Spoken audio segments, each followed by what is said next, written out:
కొత్త పాలనలో ఎన్నో కొత్త మార్పులు చోటు చేసుకుంటున్నాయి.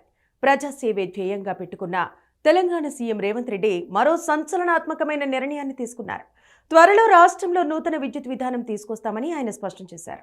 విద్యుత్ రంగ నిపుణులు ఇతర రాష్ట్రాల విధానాలను అధ్యయనం చేయాలని అధికారులకు ఆదేశాలను జారీ చేశారు. ఈ విషయంపై శాసనసభలో చర్చించి కొత్త విద్యుత్ విధానం అమలు చేస్తామని సీఎం పేర్కొన్నారు. ఇప్పటి వరకు సరైన విద్యుత్ పాలసీ లేకపోవడం వల్ల అనేక ఇబ్బందులను ఎదుర్కోవాల్సి వస్తుందని సీఎం తెలిపారు. సచివాలయంలో మంత్రులు ఉత్తమ్ కుమార్ రెడ్డి, శ్రీధర్ బాబుతో కలిసి విద్యుత్ రంగంపై రేవంత్ రెడ్డి సుదీర్ఘ సమీక్ష నిర్వహించారు. ఇంకా రాష్ట్రంలో విద్యుత్ ఉత్పత్తి, కొనుగోళ్లు, వినియోగం, నిరంతర సరఫరా, గృహజ్యోతి పథకం అమలుకు చర్యలు, డిస్కంల పనితీరు, ఆర్థిక పరిస్థితి వంటి అంశాలపై సమీక్షలో సీఎం చర్చించారు.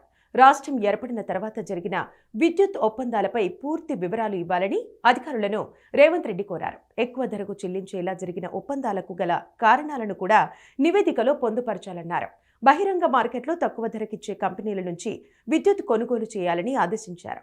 ప్రజలకిచ్చిన మాట ప్రకారం రాష్ట్రంలో రైతులకు 24 గంటల ఉచిత విద్యుత్ ఇచ్చి తీరాలని సీఎం రేవంత్ రెడ్డి స్పష్టం చేశారు. 6 గ్యారంటీ పథకాల్లో ఒకటైన గృహజ్యోతి పథకం ద్వారా 200 యూనిట్ల వరకు ఉచిత విద్యుత్ అందించేందుకు అవసరమైన ప్రణాళికలను సిద్ధం చేయాలని సీఎం ఆదేశించారు. ప్రభుత్వ పరంగా విద్యుత్ ఉత్పత్తిని పెంచడానికి, మరిన్ని విద్యుత్ సంస్థలను ఏర్పాటు చేయడానికి ఉన్న అవకాశాలను పరిశీలించాలని సూచించారు. ఇప్పటికే నిర్మాణంలో విద్యుత్ ఉత్పత్తి సంస్థల పనులను వేగవంతం చేయాలని అధికారులకు సూచించారు. విద్యుత్ దుర్వినియోగాన్ని అరికట్టడంతో పాటు నాణ్యతను కూడా పెంచాలని ఆయన చెప్పారు. నిరంతర విద్యుత్ సరఫరాకు ఎలాంటి ఆటంకాలు లేకుండా పటిష్ట చర్యలు తీసుకోవాలని సలహా ఇచ్చారు.